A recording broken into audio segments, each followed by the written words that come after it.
رب تا 100 رکعات نفل کی، تهجد کی، ذکر فکر کی، جڑا پر یاد کی، دعاګانې وغواړي د شپې خپل رب ته. دا د نیکانو متقیانو پرهیزګارانو چې کوم دي دا صفت. بل آیت کریمه د سورہ زاریات 17-18 نمبر آیت کریمه کې الله پاک فرمایي کانوا قلیلا من الليل ما يهجعون. وی دوی دی ډیر لګو من الليل د شپې نه ما يهجعون هغه چې دوی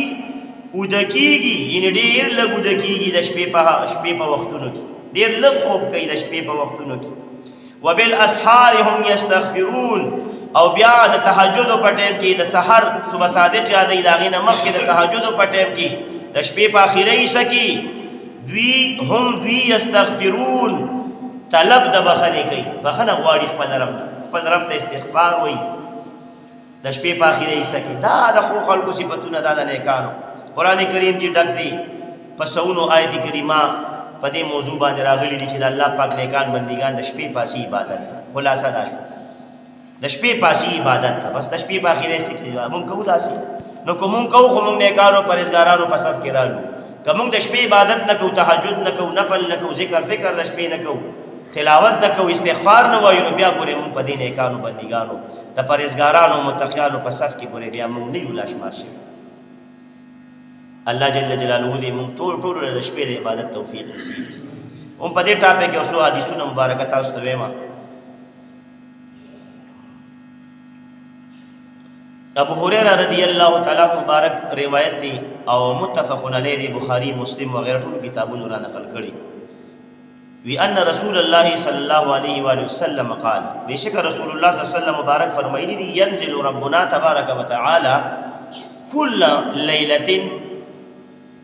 نازلی کی د خپل شان لایق رب تعالی الله جل جلاله هر شپه الى السماء الدنيا، دی اسماني دنیا ته، رومنی اسمان ته، دی رومنی اسمان ته اسماني دنیا و. ولقد زينا السماء الدنيا بمصابيح، قرآن شریف کې راغلی کړه پتا غي سره موږ خسته کړی دی اسماني دنیا د رومنی اسمان پستور سره. نو د خپل شان لایق الله جل جلاله هر شپه نزول کوي، نازلیږي اسماني دنیا ته. حين په هغه وخت کې يبقى ثلث الليل الاخر، چې کله د شپې اخیری درېمه حصہ پاتې شي. شپه په 3 تقسیم کې، نو اخیری درېمه حصہ چې کله د شپې شي، اخیری درېمه حصہ د شپې، لکه نن سبا د 2 بجو نه والی یا ویني می 2 نه والی تر د سار د بانګونو پورې دغه ټایم د 2 بجو نه وروسته سٹارټ شي د سار د بانګونو پورې دغه وخت. بانګونه چې شروع شي بیا خو نفل نه کېږي که نه، سار موږ ټایم داخل شي. نو اخیری درېمه حصه د شپې کې الله جل جلاله آسماني دنیا ته نزول کی د خپل شان لایق. یقول بیا فرمای، ګوره دا 3 اعلانونه الله جل جلاله کوي. من يدعوني فاستجيب له، وی څوک دی چې ما نه دعا وغواړي چې زه دعا قبول کړم. دا سوچتا چې ما نه دعا وغواړي او زه دعا قبول کړم، دا هر شپه الله جل جلاله د طرفه دا اعلان کوي. هغه وخت کې مونږ ودیو جی کله چې دا اعلان کوي. من يسألني فأعطيه، څوک داسې شته چې ما نه سوال وکړي، ما نه غوښتنه وکړي او زه عطا وکړم، زه ورکړم دله څه چې غواړي ولا ورکړم. او دریم ومن يستغفرني فاغفر له، دا څوک شته چې ما نه بخنه وغواړي، طلب د بخنې وکړي زمانہ او زه هغه ته بخنه وکړم. دا د بخاری مسلم متفق علیه حدیث مبارک. هر شپه الله جل جلاله د دومره لوی قدرت، د دومره لوی خدای او د کبریه مالک، د عظمت او شان مالک، هغه اعلان کوي هر شپه اخیری درېمه حصہ د شپې کې. او دا 3 اعلانونه کېږي چې څوک شته چې دعا غواړي چې زه دعا قبول کړم. دغه ټایم کې چې څوک دعاګانې غواړي بس الله پاک قبلوي په شرایطو چې برابري. دویم څوک شته چې ما نه سوال وکړي، غوښتنه وکړي، زه ولا عطا ورکړم، یعنې زه ولا ورکړه ورکړم ولا چې څه غواړي. څوک شته چې ما نه بخنه وغواړي، استغفار بخنه وغواړي او زه بخنه نصیب کړم. دا درې اعلانونه هر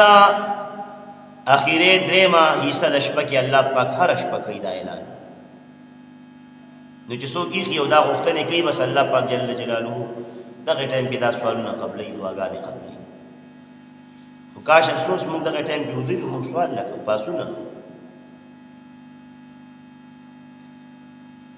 بل حدیث مبارک د بخاری مسلم شریف دی ام المؤمنین عائشہ صدیقہ رضی اللہ تعالی عنہا مبارکہ فرمایي چې بهکشګ نبی کریم صلی الله علیه و آله وسلم کان یقوم من الليل اغو د شپې به قیام کو حتا تتفطر قدماه تر دې چې د خپې مبارکه به او پړسي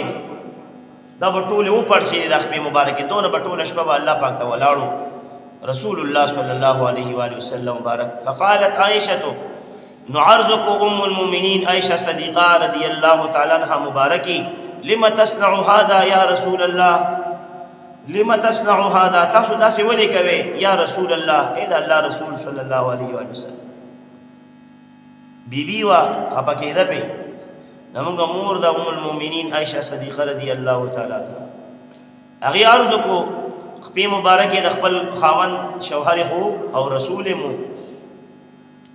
نو اې دا الله رسول صلی الله علیه و وسلم تاسو ولې داسې کوي یعنی تاسو تاسو ولې عبادت کوي چې تاسو خپې مبارکه وپړسیږي دون ټول شپه ولاړی وقد غفر الله لك ما تقدم من ذنبك وما تاخر او په تحقیق سره بخانه کړي دا الله جل جلاله تاسو ته مخکې چې ستیر شوی دي او رستو چې سدي دا ټولو تاسو ته بخانه شوی خلاف اولا کارونو خطاګانو نو خطا خو د رسول الله صلی الله علیه وسلم مبارک نه ده شوی ګناه ته نه ده شوی دلته ګناه ذنب راغلی کنه لفظي معنی ګناه ده نو رسول الله صلی الله علیه وسلم مبارک نه خو نه د نبوت د مخکې ګناه شوی نه دي رستو شوی دا زموږ عقیده ده انبیاء کرام علیهم السلام معصومین دي د ګناهونو نه خو ما عرف کې هم دغه خبره او معنا هم دغه الفاظ استعماليږي چې تاسو مخکې رستو سو ګناهونه پټول بخلی شوی دي مطلب خلاف اولا کارونه بخلی شوی ټول ارڅ بخلی شوی مخکې رستو قرآن شریف کې آیت کریمه ده هغه طرف ته اشاره وکړه نو تاسو ولې بیا دومره عبادت کوئ چې خپې مبارکه مو پړسي کې ټول شپه الله پاک ته ولاړې قال رسول الله صلی الله علیه وسلم مبارک وته جواب ورکړ افلا احب آیا دا زمانه د خوخه ان اكون عبدا شکورا دا چې زه د الله پاک شکر گزار بنده جوړ شم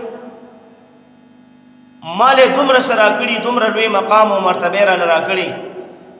چې امام الانبیاء او ختم الرسل خاتم النبیین رحمت للعالمین دا ټول مرتبه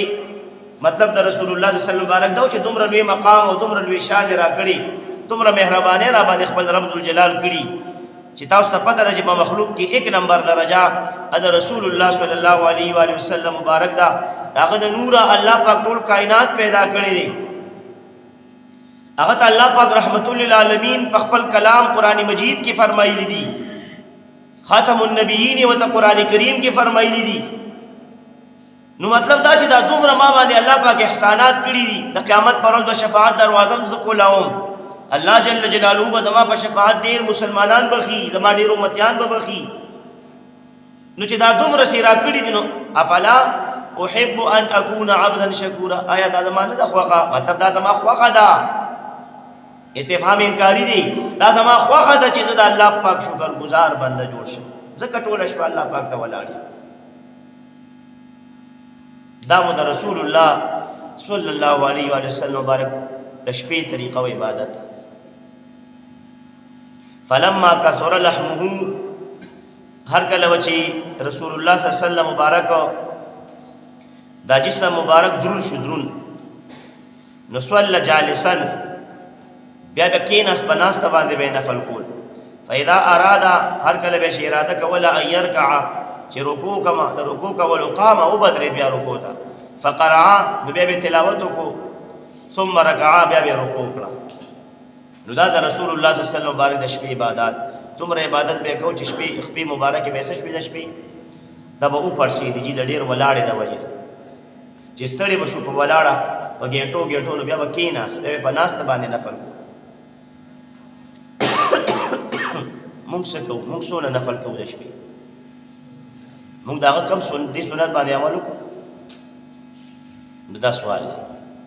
د دې جواب هر چاته معلوم دی چې موږ د شپې سکو او زمون خو پیغمبر صلی الله علیه و وسلم د شپې سکول داغه د شپې معمول سو به مبارک به او پړسې ټول شپه الله پاک ته ولاړو سره پاره ولاړو دا خو ګناهونه نو او دې بخلې او معصوم الله پاک پیدا کړ زما استا بدعملو ته به ټول شپه دعاګانې کولې چې خدایا بدعمل امتیان به وبخي نه پوهېږي بس ګناهګار دي ګناهونه دي کېږي شیطان او نفس دوکه کوي الله وی بخي نو ګوره دا بل حدیث مبارک دا د رسول الله صلی الله علیه وسلم مبارک د شپې معمول بل حدیث مبارک د مسلم شریف ترمذی شریف نسائی شریف حدیث مبارک یا نبی هريره رضی الله عنه قال قال رسول الله صلی الله علیه وسلم افضل الصيام بعد رمضان بهترین روزه پس د رمضان المبارک نه شهر الله المحرم اغا میاش د الله اغا محرم دی یعنی د الله د میاش د محرم روزه پس د رمضان نه ډیره برکت او افضل ده فضیلت ولا ده وافضل الصلاه بعد الفریضه او ټولو کې افضل منځ پس د فرض منځ صلات الليل دا د شپې منځ د فرض نه پس ټولو کې افضل نفل افضل منځ کم یو دی د فرض نه پس صلات الليل دا تهجد منځ د شپې په اخیری حصہ کې چې کوم منځ کیږي د صبح صادق د داخلي دونه مخکې د بانګونو نه مخکې چې کم ټیم دی نن سبا 3 بجې را پاسې دي 4 را پاسې دي 4 نیمې 15 را پاسې دي تاسو دا تهجد کولی شئ بانګونو نه مخکې به کوي نو د فرض نه پس اوچته درجه د کم منځ ده د صلات الليل د شپې د منځ تهجد موږ د تهجد وایو بل حدیث مبارکہ ترمذی شریف مستدرک حاکم شریف حدیث مبارک عن ابی امامہ رضی اللہ تعالی عنہ عن رسول اللہ صلی اللہ علیہ وآلہ وسلم انه قال ابو امامہ رضی اللہ تعالی عنہ مبارک فرمائی کہ رسول اللہ صلی اللہ علیہ وسلم مبارک فرمائے علیکم بقیام اللیل لازم دی پتا سو بعد قیام اللیل تہجد مس پتا سو لازم دی نپزان لازم کے تہجد مس کوي فانه دأب الصالحین بیشک دا طریقہ کار د صالحین د نیکانو بندگانو قبلکم چې تاسو نه کم مخ کې تیر شوي تاسو نه چې څونه صالحین اولیاء او بزرگان تیر شوي دي نو دا هغه هم دغه طریقې کارو چې تهجد مونږ به کوو دا پسان لازم کې وهو قربت الى ربکم او دا نزدېکت تاسو رب طرف ته تهجد مونږ سره الله پاک ته بنده ډیر زیات نزدېکی ومغفرة للسیئات او دا کفاره ده د شپې منځ د تهجد منځ صلات الليل دا کفاره ده ګناهونه به معاف کی او بیا محبوب علیہ الصلوۃ والسلام فرمای چې ومنحات للاثم او دا منکی انسان د ګناهونو بیا نور ګناهونه هم نه کوي چې تهجد منځ څوک پاسینو دی بیا د ګناهونو نه دا بند والی شي دا تهجد منځ رکاوټ شي د ګناه ته بس ګناه ته انسان بیا نه پری سشي نه پری دی ګناه ته دا تهجد د منځ انسان ګناه ته نه پری دی بس د ګناه نه منش بیا به غیبت نه کوي بیا چغلی نه کوي بیا دروغ نه وي بیا غلا نه کوي بیا حرام مال نه وروړي حرام رزق نه ګټي بس سترګې وګونه لاس په ارسه په د کنټرول کیږي او د الله جل جلاله په اطاعت کیږي او چا د پاره دا خبرې دي دا چې څوک تهجد کوي د شپې پاسې او نفل کوي دا د هغې فضیلت او موږ د شوګونه نو څنګه به ټیکېږي یاره معاشره چې د ټیکېدو کم کارونه دي او په کم باندې انسان زړه صفا کېږي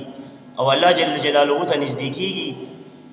او ګناهونو نه منع کېږي په کم کارونه هغه کار خو موږ پرېښي هغه ټول کارونه موږ پرېښي معاشره او زموږ ماحول د کور د کلي به څنګه ټیکي کېدی نه شي چې داسې بیا وشي دغه شان ابو سعید خدری رضی الله تعالی عنہ مبارک د روایت او ابو هريره رضی الله تعالی مبارک هم روایت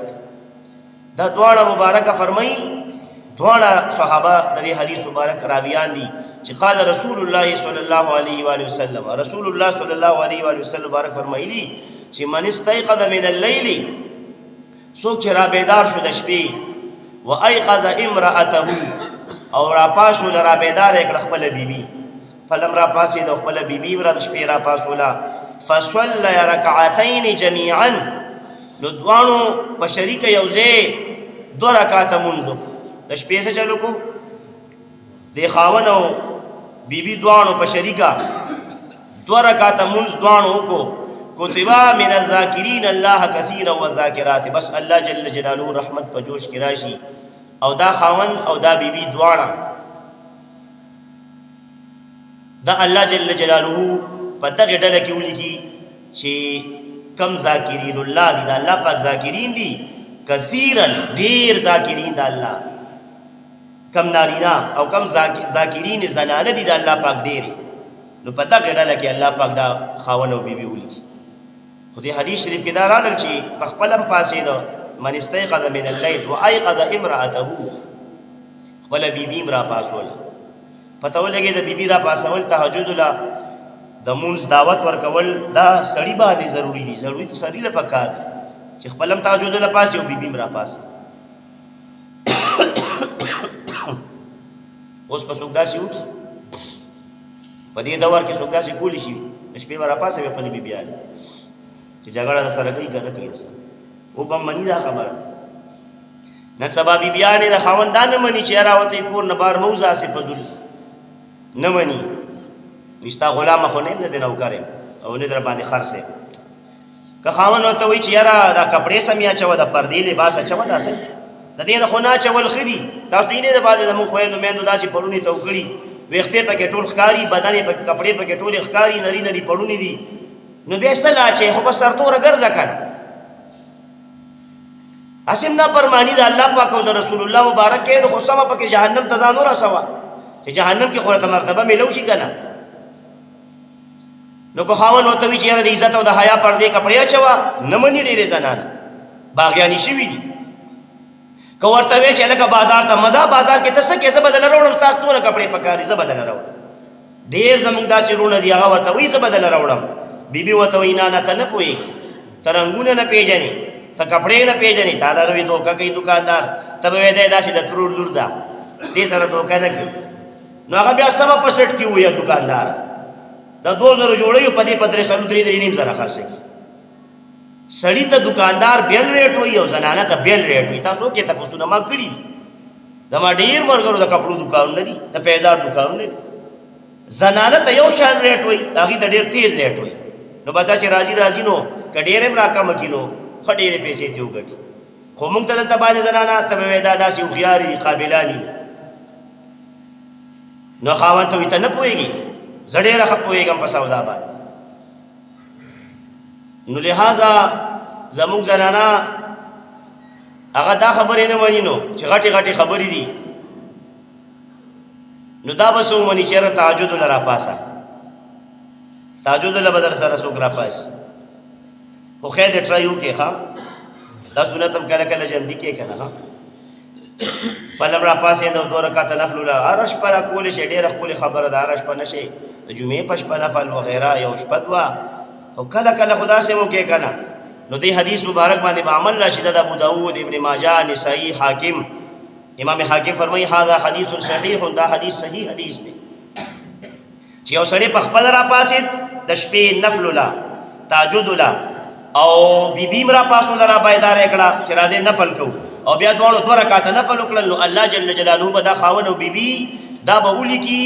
من الذاکرین الله کثیرا والذاکرات ډیر ذکر کوونکو د الله تعالی چې کم بندګان دي نارینه او زنانه په هغه صف کې به دا دواړه ولیکلی شي مطلب لویه مرتبه ورته ملو شي. دغه شان بل حدیث مبارکه کې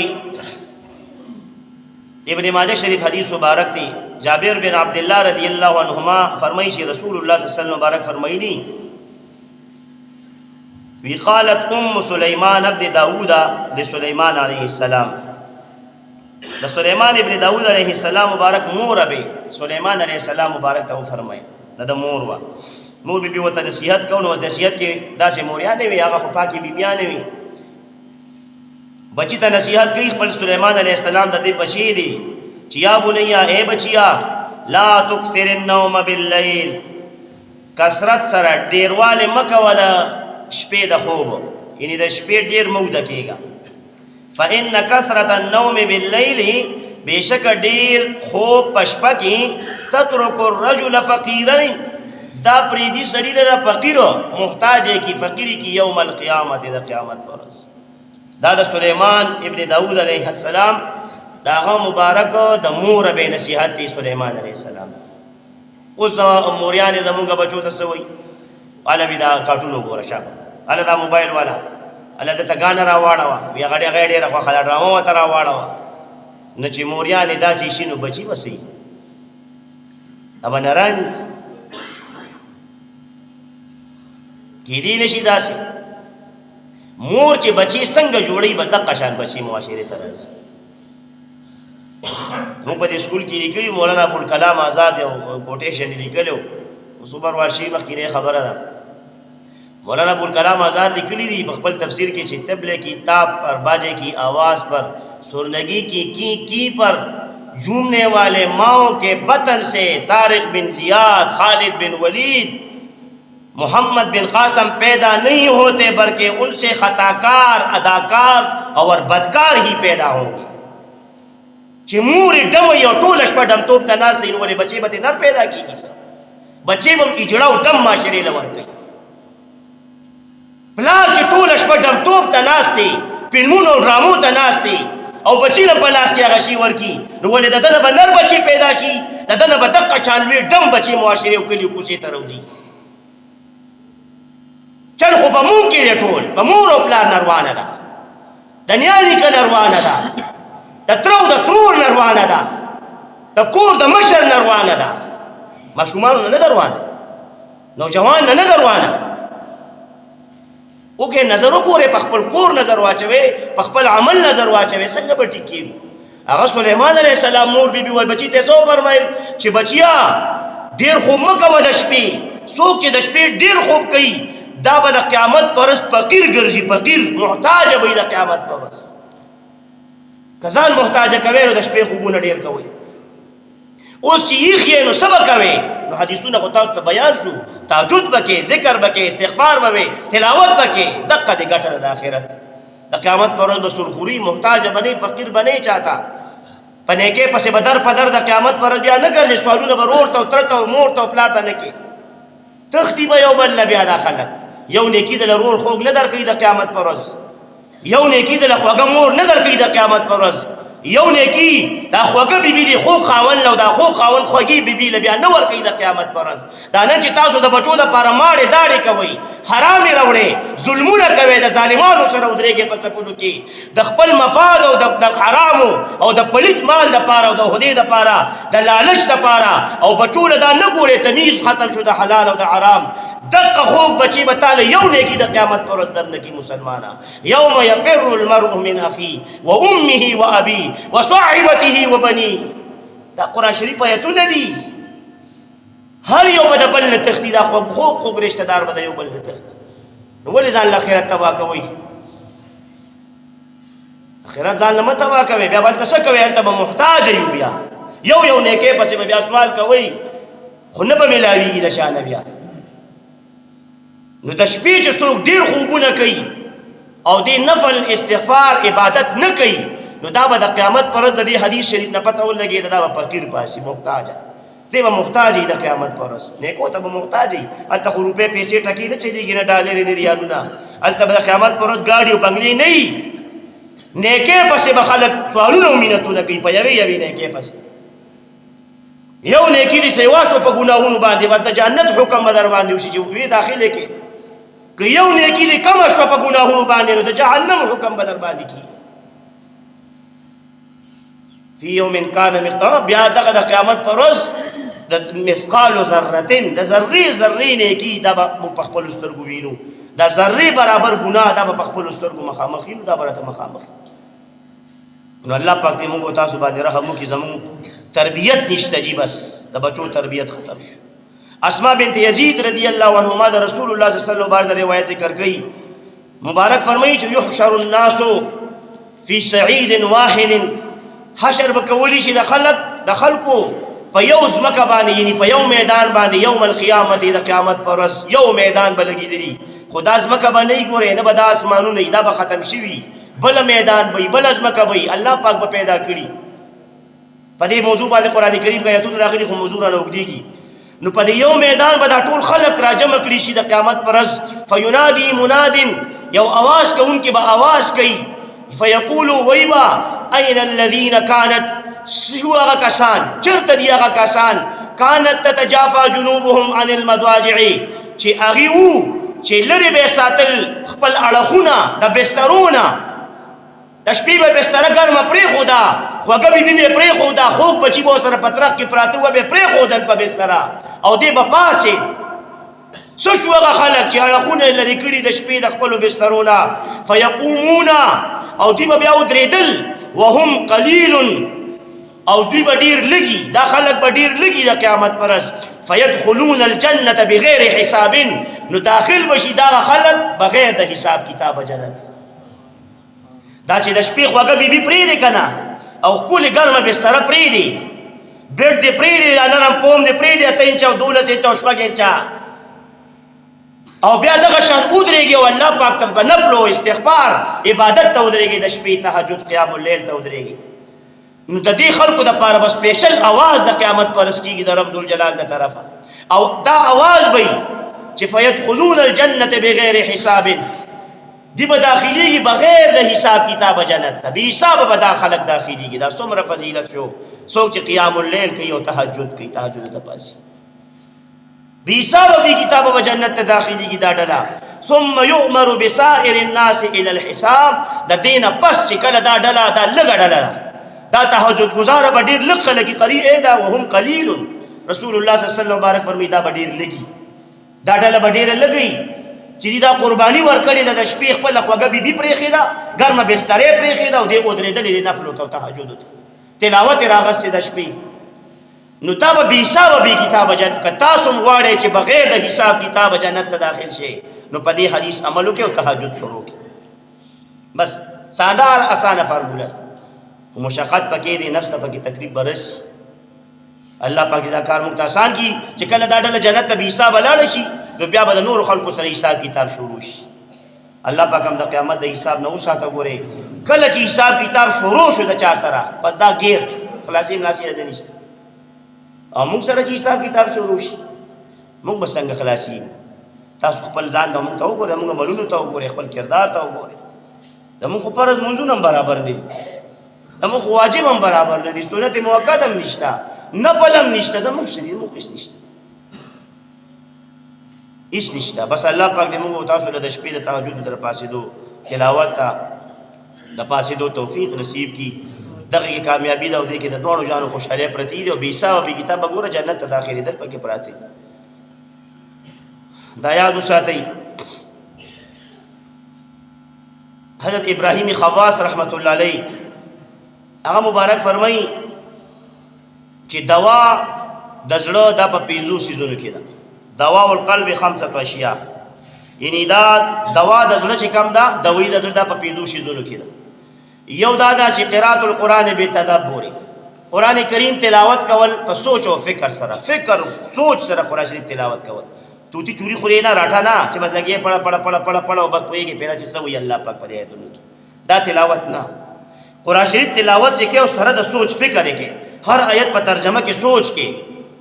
تفسیر کې سوچ کې نو دا د زړه دوا ده اس سره زړه ته دوايي ملاوي او خیر ملاوي زړه پاکي بل شي کم دی هغه دویم شي هغه دادي چې خپل خېټه خالی ساتي خېټه چې دی خالی هر وخت ډکه نه میدا دا د زړه دوا ده او دریم قیام الليل د شپې چې څوک تهجد ته پاسي نفل ته نو دا انسان ته د زړه دوا ملو شو او بل سلورم چې کم دی د سحر په وخت کې تهجد په وخت کې زاری او فریاد کول الله پاک ته جړه کول خپل ګناهونو معافي غوښتل او پیزم مجلسونه د صالحین د نیکانو خلقو مجلس کې ناستا دي کې د زړه دوا ده ودا پیزه سيزونه دي ابراهيم خواص رحمت الله علیه معمولی سړی نه دا ډېر لوی صوفي با صفای انسان دی ډېر لوی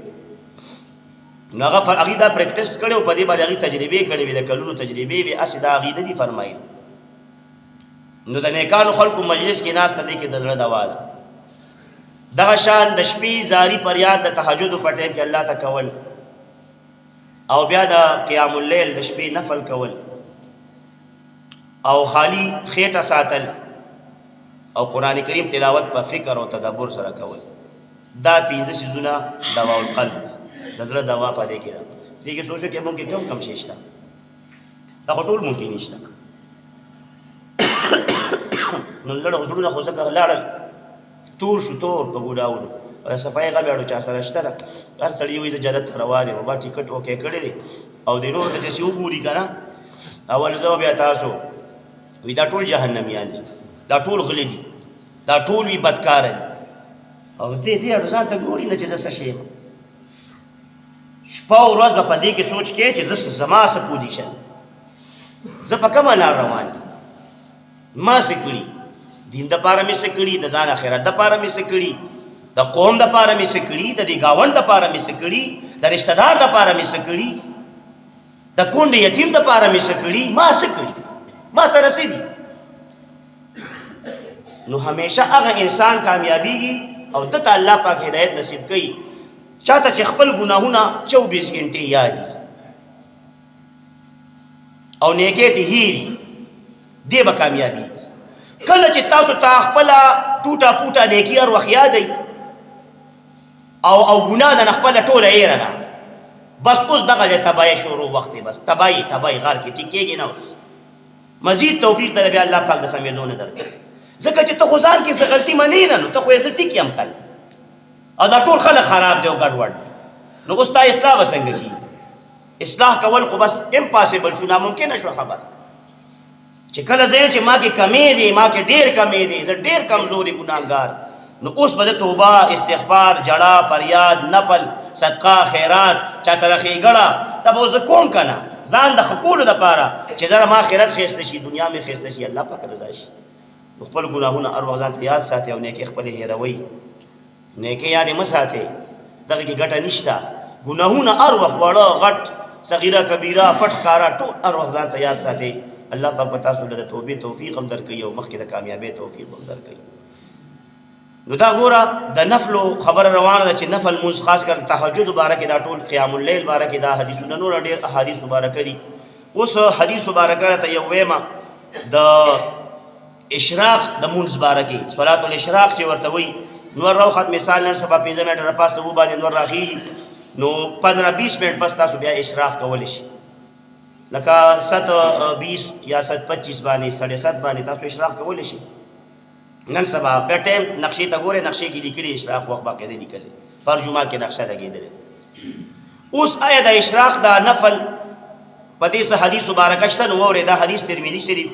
دا طبراني شریف، بیهقي شریف دا را نقل کړي نورو کتابونو، او امام ابو عیسی ترمذي رحمت الله علیه فرمایي چې هذا حدیث حسن، دا حدیث حسن دی. ښه دا حدیث خپل اقسام دي، دا حسن حدیث دی. انس بن مالک رضی اللہ تعالی مبارک فرمائی چې رسول الله صلی الله علیه وسلم مبارک فرمایلی دي من صلی الغداة فی جماعت، چا چې منځ کو د سحر ان د فرض منځ کو د جمع سره، ثم قعدا بیا کیناس د فرض منځ پس، یذکر الله ذکر کو د الله تعالی حتی تر دې پورې د الله پاک ذکر کو تطلع الشمس چې نور راوخته، ثم صلی رکعتین به 2 رکعات منځ کو، کانت له کاجر حجه و عمره، نو دته به الله جل جلاله داسې ثواب او اجر ورکي لکه د یو حج او د یو عمرې ثواب ته ملو، لکه چې حج دی کو او یو دی عمره وکړو. حج کولی شئ تاسو مونږ څونه خرچه پرې راځي؟ کم از کم 13-14-15 لک روپۍ چې نه نو حج نه کېږي نن سبا، څه کم 12 لک خو داخلي وشوي، ځان سره به جیب خرچه موړي 1-2 لک روپۍ، که دلته بیا څه خیرات او میلمه کې نو 1-2 لک دې په هغې لګي 15-16 لک روپۍ پرې لګي. او دغه حج موتا مسلمان ته دومره آسان که رسول الله صلی الله علیه وسلم چا چې وس نه کېږي د عمرې وس نه کېږي، عمره نن سبا 3 لک روپۍ 3.5 لکه به ساتې هله به عمره کېږي. نو اوس زمونږ او ستاسو لپاره دومره آسان حج او یو عمره چې سار جمع دې وکړه بس کښېنه په خپل ځای تلاوت وکړه، ذکر وکړه لږ ساعت 15-20 منټ ټایم، نیمه ګنټه ټایم، هغې پورې کښېنه چې نور راوخېږي تاسو سموي نور نیزه وار شي او نیزه بره شي، بس بیا 2 رکعاته صلات اشراق، 2 رکعاته نفل کوم د اشراق، بدا نیت یو تړ د اشراق او 2 رکعاته نفل چا وکړل، نو الله جل جلاله به دته د یو حج او د یو عمرې ثواب ورکي. او رسول الله صلی الله علیه وسلم مبارک فرمایي تامتن تامتن تامتن، 3 پیرې په فرمایل چې پورا پورا پورا، یعنی چا څه شک پیدا نشي امتیانو چې محبوب یې فرمایل چې حج عمرې ثواب په 2 رکعاته، تاسو به وایئ چې دا خو ډېر زیات دي، مړه 2 رکعاته نفل کوا واستا خو خلک روتی دي کنه یا الله 2 رکعاته نفل کوا بس حج عمره او 2 رکعاته نفل کوا خدای بری بخي نو الله پاک می بخي پس پیو بکولو به مو بخي مړه ته خو لا 2 رکعاته نفل خو ډیر ګران کار دی چار اندام به وته کې پاکي کپڑے باچې پاک زیب پوری جمعه ته برازي یا په پکور کې پجانې ماس کې نه بیا ولکسات ناشتي بیا ور راحتو ته صبر کې بیا 2 رکعاته نفل کې دا خو ډیر ګران کار دی او چټ کې وبره واله سپې ته کې چې تګي سپې دي تګي پښو د پدې دی والله پاک ټول ګناونه معاف کړي او کړي دي بخلي دي په ډیر خلک ني دي بخلي نو ولې تاسو خدای خو نه چې ته مال اجر راکې او نه ستاسو خدای سره وزارت دی چې ته د اجرونو تقسیمې په انسانانو دا خبري زموږ د رسول الله صلی الله علیه و وسلم په کلام داغه په حدیث 100 نه 200% زموږ په یقین برابر دی چې هغه فرمایي چې پورا ثواب او اجر د یو حج او د یو عمره د چا دی چې 2 رکعاته نفل د اشراق وکړ نو دا کوي کنه دا ګران کار دی ډیر ګران کار دی نو لہذا دا یاد وساتئ چې نفل باندې داسې اجر او ثواب ملاويږي نور احادیث مبارکه پیری اشراق باندې ځان لا بیا صلات ضحا باندې حدیث مبارکه چاش ساختي مونږ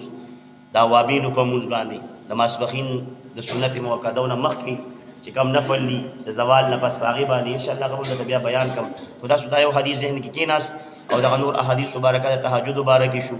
الله تبارک وتعالى دې موږ له نفل توفیق نصیب کی اشراق نفل کوي ښا کوم مثال تاسو ضروري کاری او د روزه یا ډیوټي روانه یا سکول یا بل څه لپاره نو کور تم کلاړې نو الته چې د اشراق ټیم داخل شو نو زرو کا 2 منټه به لګي بس یو 2 منټه وباسه د اشراق نفل کوي الله پاک په دې اجر درکې مهربانه بادشاہ دی خدا نفل او قدر او قیمت په ذهن کې کېنوي کله چې تاسو په ذهن کې د نفل او